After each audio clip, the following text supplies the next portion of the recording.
Well, welcome. As always, I really appreciate you when you take time out of your busy schedule to join us here. And you'll be glad you did today. We're going to be talking with Ursula Taylor, who is the visionary founder of Conflict Reimagined. And we're going to be talking about reimagining conflict, turning conflict into connection. So, welcome, Ursula. It's so great to have you here. Thank you, Cindy. Thank you for having me. Likewise. And for our listeners, I believe that today's episode promises to be a really transformative conversation. So you definitely don't want to miss it.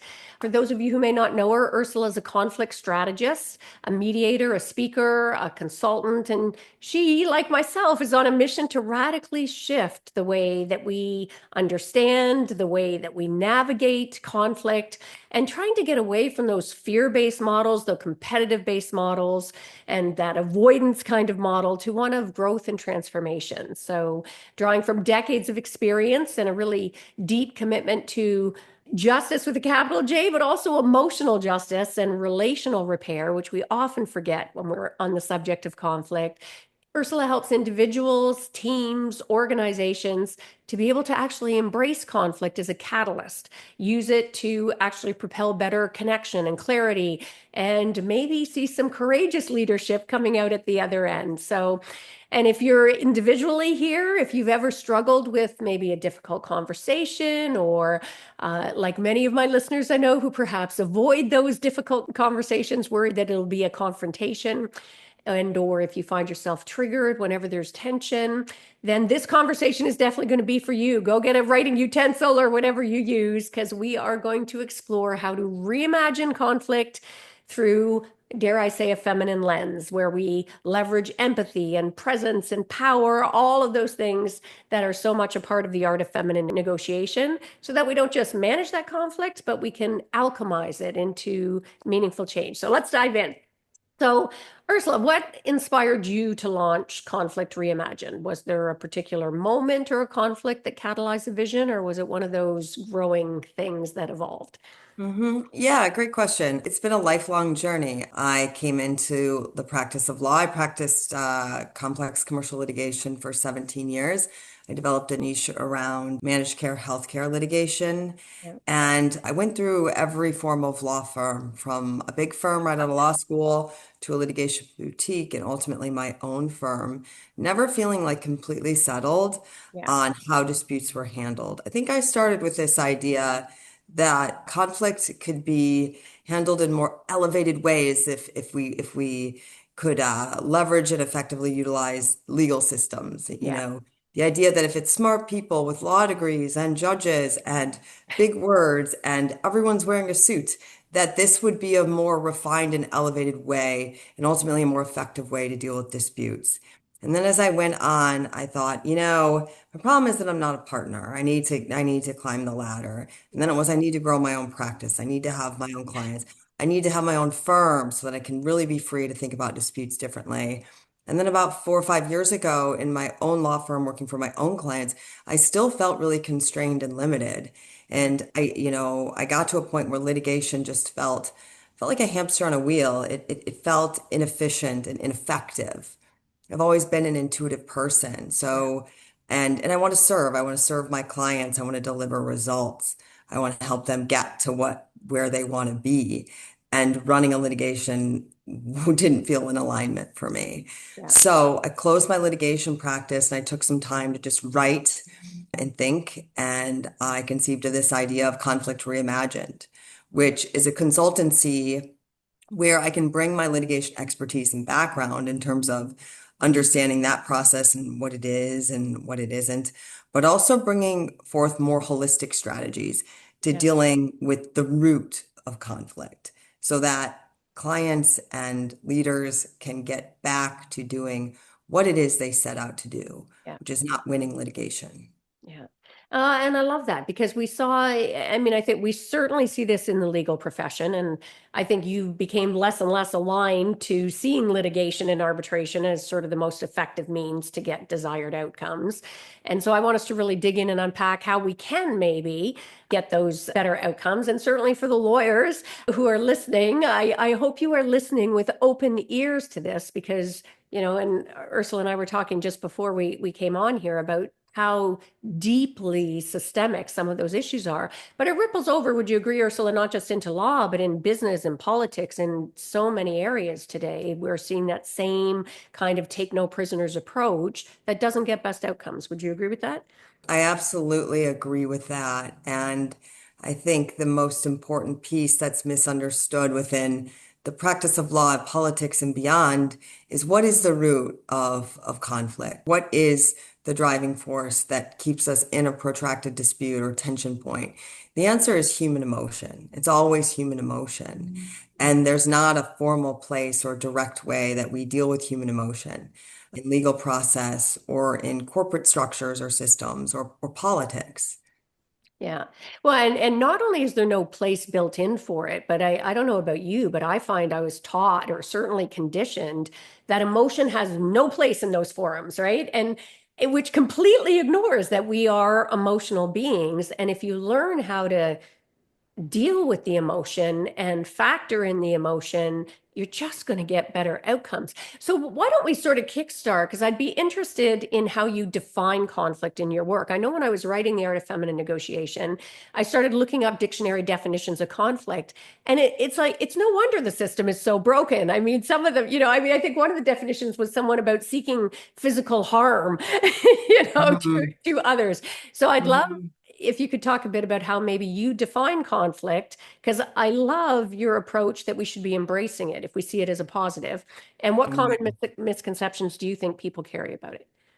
Yeah, I think I like to sometimes back away from the word conflict because I think Yeah, it's a heavy word for a lot of people, and not everybody shares and understands my foundational principle that conflict is opportunity, yeah, right? So to them, conflict, oh, we don't have a conflict. We're not in conflict. There's not a dispute.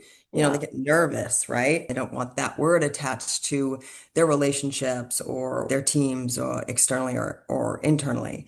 And so I'll say tension point or navigating tension point or mitigating conflict or yeah, mitigating the uncertain outcomes and inefficiencies of tension points or conflict. And then backing up even further, team building, the same principles that I would apply if I were advising somebody in a heated litigation are similar to what I would apply to a leadership team that's trying to grow their organization and have a more cohesive team and better communication and things.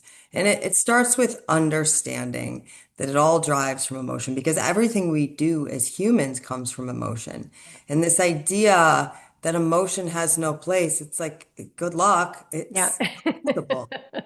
It's not possible. And the more we tell ourselves that, try to live in that world of like it's felt, even if you can sort of seemingly repress and put it to the side.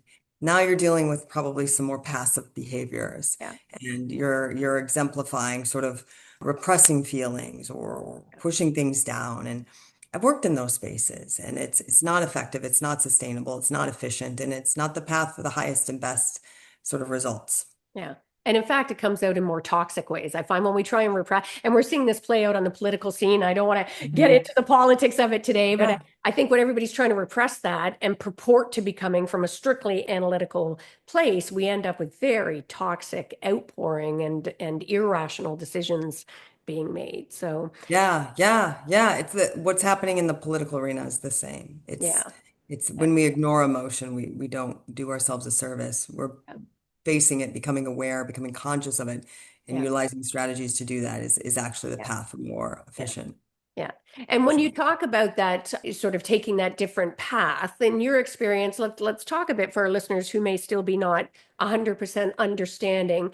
How does traditional sort of conflict resolution modes, the kind we've been very conditioned to embrace, differ from what, I call it a more feminine, and I don't mean that in a gender-based way. By that, I mean looking at those traits like empathy and collaborative approaches that people for too long saw as so-called feminine traits and stifled them because they saw them as a weakness. So, in your experience, how does traditional conflict resolution differ from a more, dare I say, feminine or collaborative approach? Yeah, I'm keenly aware of feminine versus masculine energy and the ways in which our society and legal systems and negotiation strategy are geared towards a masculine approach. But I want to back up for a second and make a really important point about fear-based negotiation and fear-based conflict resolution Yeah. versus something that's more neutral, prudent, even courageous or Yeah. hopeful.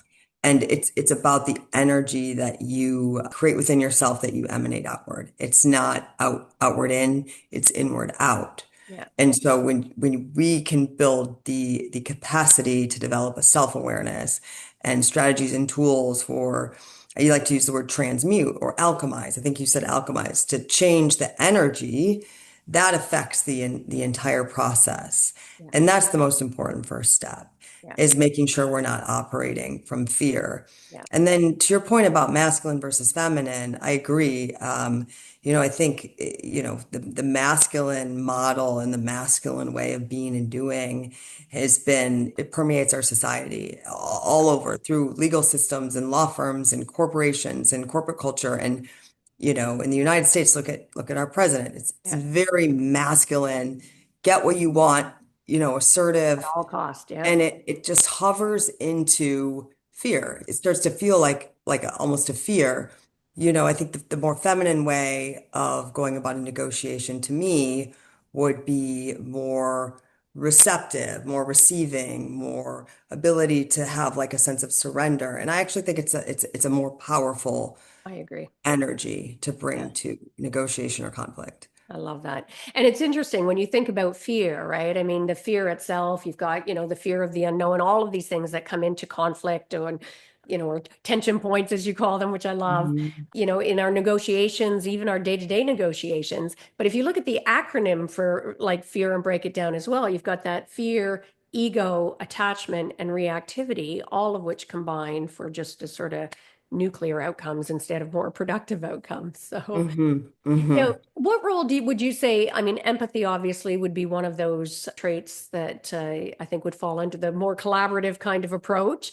What role do you think empathy plays in reimagining conflict, as you call it? And how do we teach people to cultivate it without being dismissed as too soft, given the conditioning that we've received? Yeah, yeah. I think real empathy, like real true empathy, begins with a very authentic and real conversation with ourselves Yeah, about where we are, what we're feeling, what we're afraid of, applying the strategies to alchemize that energy. And from there, you can channel a power, a confidence that real empathy can come through.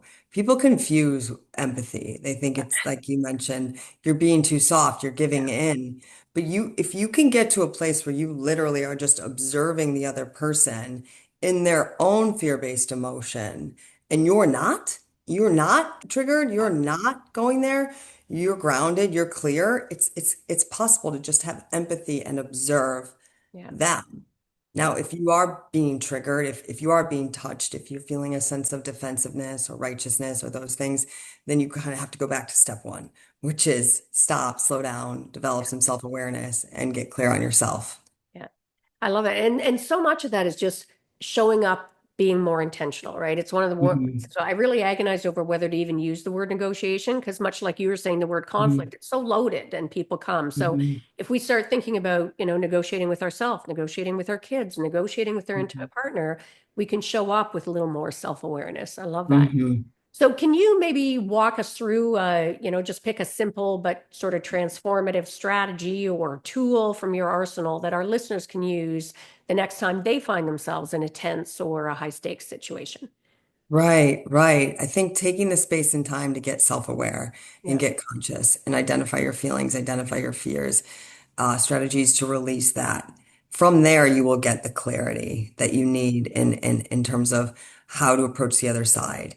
It's these internal strategies and then the external strategies. So stop, yeah, listen to yourself. Avoid the sort of temptation to then, once you realize I'm afraid of X or Y, yeah, to drop another layer of shame or guilt on that. yeah, You know, it's our own judgment of ourselves. It's our own lack of self-love that keeps us disempowered in negotiation and in conflict. yeah, And and it's when we can like get clear on ourselves and sort of open up that some clarity can come in. The yeah, right actions and right responses can almost just come through to us. yeah, And the external strategies are the simpler parts, actually. I think the external strategies, in terms of how you deal with the counterpart, are easily effectuated once we've sort of transmuted. So I yeah, think the steps are stop slash slow down, listen to yourself, become aware, feel the feeling, release the feeling, and then get yourself to a sense of when you can kind of get yourself to a place where some of the emotional charge is released. Yeah. The next step is answer the question, what do I need? What do I need in terms of practical, logical, prudent, sort of business-oriented outcomes, if you Yeah. will? What do you need with respect to this dispute? And if you still find yourself, I need to show him that he's not the one who, like, if Yeah. you're still, I need to prove, I Yeah. need to make him wrong, I need to, set the record straight. Like, if you're Yeah. saying that to yourself, that's okay. Let's not shame and judge it, but go back to step one. Yeah. And and keep working through it and keep sitting in it. And if, like this one just touches too deep, this goes maybe back to childhood complex trauma or something deeper, then you at least know that and Yeah. you can bring in a teammate or somebody else to maybe lead the strategy on the Yeah. negotiation or lead the strategy in the conflict or dispute and step out of it. Yeah.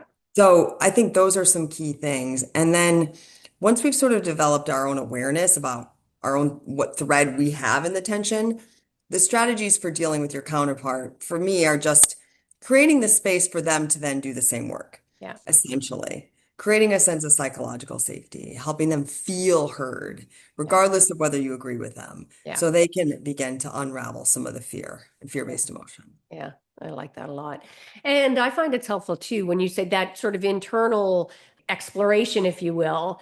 If you flip it to the other party as well and think about some of the things you've said, what are some of the fears they're likely bringing to the table? It allows you to show up, I think, with a little bit more empathy as well when you start considering that. Who are they expecting me to show up? What are they, what are they Mhm. worried about here? And now, Mhm. let's talk about power imbalances for a moment. So whether it's in gender, race, hierarchy, class, whatever, how do you find that power imbalances maybe shape the way that conflict shows up and the way that we can maybe approach, resolving? Yeah. Yeah, I think power imbalances are often perceived through a lens of fear. Yeah, I mean, our corporate culture is built on hierarchy, right? There's a boss and there's middle management and there's junior level. And some of that it's necessary, but it also comes at a cost because I think it can create fear dynamics and hesitation to speak up or to share, which affects innovation and positive culture. And while we need defined roles for efficiency and to do the work, it becomes important to foster a culture where every voice is heard and allowed, and so that innovation and communication and collaboration can breed and flourish. yeah, yeah. And I love you had mentioned the word courage before, and I know you talk a lot about emotional courage. So how can we, and obviously doing that self-reflection you're talking about is so key. Are there any other strategies you have for maybe how our listeners can build that kind of emotional courage, especially if they're navigating difficult conversations? Yeah, yeah. I'm a big fan of mindfulness practices Yeah. because as a society, we're so intellectualized. Yeah. We're intellectualized with permutations of fear. And it's like this hyper analytical, and we've lost our connection to ourselves. Yeah. So I think a regular mindfulness practice can build in the capacity to have a little bit of a break, a little bit of space from our egoic thoughts and emotions, Yeah. our fear-based emotions, so we Yeah. can see it. When we have habits and patterns that are go, go, go, go, go, do, do, do, do, Yeah. do, you can't like untangle the threads to Yeah. see anything, right? It's just amalgamation and a mess. Yeah. But through mindfulness, you generate the ability to observe yourself. And through the ability to observe yourself, you can kind of see where you hold fear. And when you can see where you hold fear, you can do the simple but powerful work to transmute it or alchemize it. And from there, you've got the right tools to Yeah. really effectively deal with a conflict or a power imbalance. And for our listeners, I really encourage you, invite you to not dismiss that. And I get it. I used to find it kind of woo-woo back in the day as well, especially if you're in a profession where everything is go, go, drive, drive, that's driver, driver, achiever Hmm. mode. But my goodness, for our listeners there, the studies about how little space the average person actually gives themselves in any given day. And when you allow yourself space to just be present, that's where your creativity comes from. That's where you can help engage with that empathy. So I love that you're highlighting that as those sort of mindfulness practices because they can be a game changer for you to build that courage and be a better version of yourself when you show up. Yeah. Yeah, and I think I use the broader phrase mindfulness practice. It doesn't mean you're a Buddha on a Yeah. hilltop surrounded by crystals, like burning incense or whatever. Like you Yeah. literally can integrate a mindfulness practice into brushing your teeth. Yes. To recreate that path. Like when you're brushing your teeth for that 2 minutes a day, or when you make your coffee, Yeah. make a conscious effort to try to halt your thoughts and be fully present. Yeah. Feel the bristles on your toothbrush, Yeah. etc. Smell the coffee. Just 2 minutes here and there Yeah. is enough. Five Yeah. or 10 minutes a day is enough. And it Yeah. can be something that you just incorporate into your walk Yeah. from the train to home. Yeah. On that 5 minute walk from the train to home, I'm going to set an intention to try to be fully present. Yeah. You don't have to go to a yoga class or a meditation class or anything that feels incongruent with your life or who you are. And it's amazing how much more you experience life when you allow yourself those. I love doing it with food, right? Just Mhm. taking a moment to be fully present, taste the flavors, smell the smells, right? Invoke all five of your senses for our listeners out Right. there. Try it with your next meal today. I challenge you to try to just be fully, absolutely present in whatever it is Mhm. that what you're eating, your texture. And I'd like to, for our listeners, draw a distinction too. I mean, you've got that mindfulness practice piece where you're fully present and aware. And also just allowing yourself a little bit more space, even, even as Ursula says, even if it's just 5 or 10 minutes a day, just space where you're not doing anything else, nothing on your to-do list, but just Mhm. allowing yourself to be. Now, Yeah. I think in the intro, I had talked about that sort of avoidance when you get people who try and just avoid what they perceive is going to be likely, a conflict or a difficult conversation. So, how do you help your clients distinguish between healthy boundaries versus avoidance when it comes to those kind of conversations? Yeah, it's a great question. Healthy boundaries versus avoidance. The differentiator is fear. Yeah, So fear of conflict is really real, and a lot of people hold it, and it's common, and it's okay. But the purpose of noting that is so that you can kind of go into that and release it. yeah, So fear of conflict is similar to the fear that has us in the conflict. yeah, Right? So it's also limiting. It's going to keep you from being open. It's going to keep you from asking questions. It's going to limit your ability to garner an awareness of the other person and to really have an effective dialogue if you're afraid of conflict. But the strategies that I use once I've gotten to a place with someone where they've begun to identify what they're afraid of is say, okay, let's go there. Let's yeah, literally just go there. What could happen? Let's feel into that. Let's drop the story, the people, the drama, get out of our egoic mind and really just try to feel the energy in our body. yeah, What comes up when you think about if I go to this person and say I need X, and I'm afraid they'll be mad. Okay, maybe they'll be mad. Maybe they will. Let's go there. And by just going into it, going into the uncomfortability, that's how we can release some of that fear. yeah, And that's where we find our power. yeah, When we can get out of our own fear and our fear-based emotion, that's where we find our power, inside out, not outside yeah, in. And that's what's going to be the most effective ammunition in any yeah. negotiation or conflict or tension. Yeah, I'm laughing when you said inside out because that's the whole premise of my book. I call it the inside out method, right? Because I think everybody always starts, and almost every negotiation book talks about those tactical, practical, strategies, and they miss the most important part, which is that Hmm. inner game. So I love that Hmm. that's your focus, Ursula. And now, Yeah. I mean, I know obviously you're going to say fear, but let's assume we've got somebody who's done that self-awareness. They're going into a difficult conversation. They've really addressed that internal fear and made peace with it. And they end up dealing with somebody who is a bully. They're negotiating with somebody who's just engaging in ongoing bullying tactics. Any sort of Mhm. practical or other advice or tips you would have Yeah. for how to Yeah. deal with it when you're confronting that? Yeah. A bully, or I like to use the word externalizer. It's like a Yeah, softer, broader phrase for I like that. narcissist. Yeah, I think narcissist is a heavy word, so I try to say externalizer. And I think we all have moments in our life or times in our life when we operate on I'll call it the narcissistic spectrum. yeah, So we'll be softer on ourselves and others and say externalizer. How do you do with that? Deal with that. It starts with a lot of clarity about who you are. You're yeah, grounded, you're centered, you're connected to you, you're driving from within you. Yeah. Your compass is within you. You've answered the question, what do I need? You've done some reflection on where do I have leverage? What are my paths?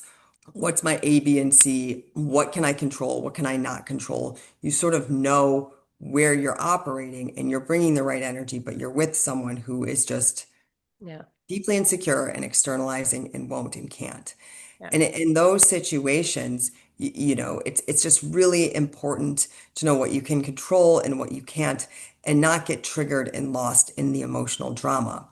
Because when an externalizer is met with someone who's just really grounded, really clear, they don't have an impact. They don't have an effect on us. Yeah. They're powerless. Yeah. And so they may try for a bit, but they'll probably just move on and Yeah. try to get their supply from another source. Yeah.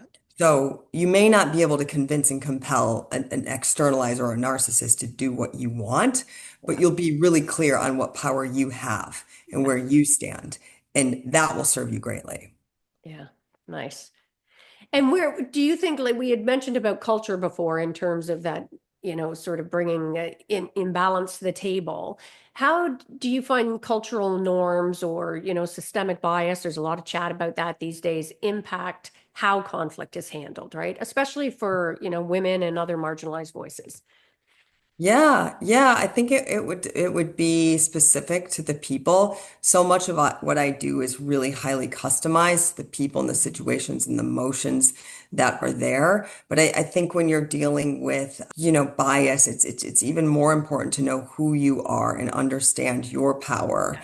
and have gone into the fear of like, what if this person who's seemingly more powerful and more has more status or accolade or what have you. Yeah. What if they look down on me? What if they do? Let's go into that. Let's feel into that fear. Let's go there, Not everybody is compatible, but Yeah. we all do have a power within us. It doesn't matter your race or your gender. I mean, our bias is real, but when we know who we are, when we know our power, that's incredible. That's the stuff, right? That's the stuff that's gonna we all have a voice and a place and a power. It's knowing what that is and where that comes from for each individual. Yeah. And for our listeners, I hope you're getting a theme here and that you're allowing yourself to really internalize it. And that is yeah, ironic. I use the word internalize because it's deal with the internal first, do the inside work first. In almost every negotiation, every potential conflict, every difficult situation or conversation you think you're going to have, do the work on your, don't spend all your time thinking about how am I going to change them? How am I going to convince them? What arguments am I going to use? Start with the internal. And you may have answered it already, Ursula, but I'm wondering what's if you were going to pick like one myth about conflict that you would love to just bust open for once and for all, what would it be? It would be that blame and fault are not real. Yeah. I mean, that's a big one, and it might be a hard pill for a lot of people to f swallow. But blame and fault, in the paradigm of blame and fault, and that structure that like we need to identify the victim and the transgressor, and what percentage of fault Yeah. goes here and what percentage of fault goes there. That's not needed. And when we stay mired in the necessity for that, we actually severely limit our ability to Yeah. efficiently and effectively resolve conflict. Yeah. What we need to get to is, what do I need? What do I need? What is the thing that I need? And how does that fit with this person's sort of needs? And how can we leverage that by first getting rid of the emotional charge, the fear charge? Yeah. So blame and fault is a false paradigm that keeps us limited. Yeah. It's I say to my clients, and I think this helps in my work, I don't see blame and fault. I do see fear and feelings. Yeah. So you can vent to me, you can talk about somebody else in a way that Yeah. is negative if that's what you need to get into what's real in terms of fear and feelings. Yeah. But I'm not going to subscribe to blame and fault. That's not where I come from. Like, I'm not shaming you, but that's not what I'm bringing to this. Yeah. So, And for our listeners, I really want to put a pin in that for you to think in your personal lives as well, because we often just apply this thing when we think of conflict and that we think of those business sort of professional.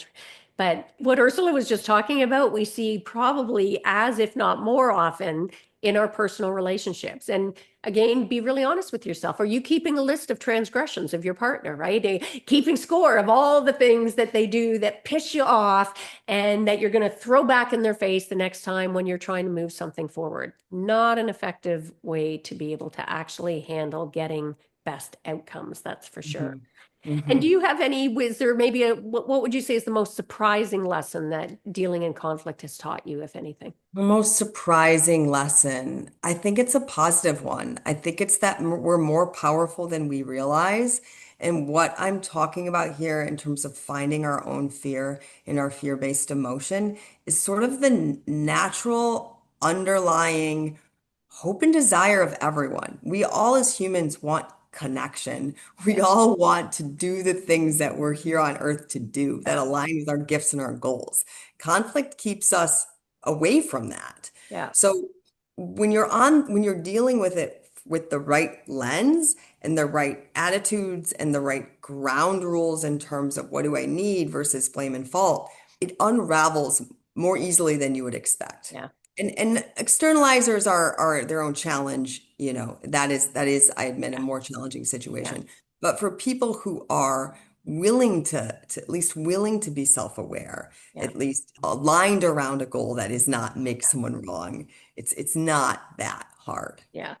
And when you model that more often than not, I mean, there are certainly, as you say, those extreme externalizers, then that's another category. But Hmm. it amazes me how often when you come from that place and model that, other people will fall in line as well. When you can show up with grace and understanding and empathy and compassion. And even if somebody's getting in your face, just say, hey, I know treating people with dignity and respect is normally really important to you. So not sure what's happening here. Let's take a moment. It can Hmm. be a really powerful way to sort of shift the energy in a conversation. And for our listeners, I want to put a pin in that last answer. What a powerful note. I can't believe how quick our time has gone, Ursula, but you are more powerful than you think you are. That is a beautiful end note, Ursula. So thank you for that. And I normally like to end by asking, what's one of the greatest mindset shifts that you've had in your life? And it doesn't have to be about this issue. It doesn't have to be related to conflict. It can, but just an aha moment where you saw something Yeah. different. Yeah. I mean, realizing that blame and fault aren't real and that they're an illusion that keeps us limited is the big one.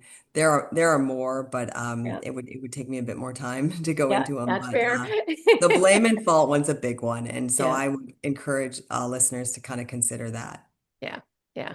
Consider it and ask yourself, where are you maybe doing that? Getting a little bit ruthlessly honest with yourself, as much as that can be very uncomfortable. That's where the growth comes. So where can people learn more about you, Ursula? Sure. Yeah. My website, www.conflictreimagine.com. I'm also on LinkedIn, Ursula Taylor. Find me. You can read my articles, see a little bit of how I think and how I work. And feel free to reach out to me through my website or shoot me an email, Ursula@conflictreimagine.com. And yeah, I'd be happy to chat with any of your listeners about any actual or potential disputes or tensions. Yeah. Great, great name, by the way, Conflict Reimagined. I love that. So for our listeners, easy to remember, kind of a powerful motivator. And we'll make sure to put that info in the show notes. So again, Ursula, thank you so much for being here, sharing insights that, these issues seem so complicated and you've really brought it down to a couple of key nuggets, I think, for our listeners to take away. So thank you. Thank you, Cindy. And for our listeners, if you were listening at all, I have no doubt you got lots of value from this.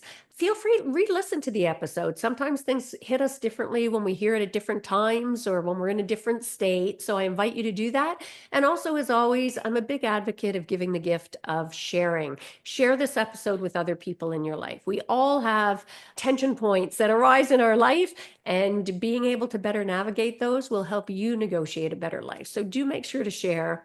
And before we sign off, as always, if you are looking to uplevel your negotiation skills, feel free to check out. I've got everything from, group to signature one-on-one and mastermind VIP experiences to help you leverage your innate power to get more of what you want and deserve in life. If that sounds interesting, check it out at artoffemininenegotiation.com. Make sure to grab my book of the same name if you haven't done that yet, The Art of Feminine Negotiation, How to Get What You Want from the Boardroom to the Bedroom.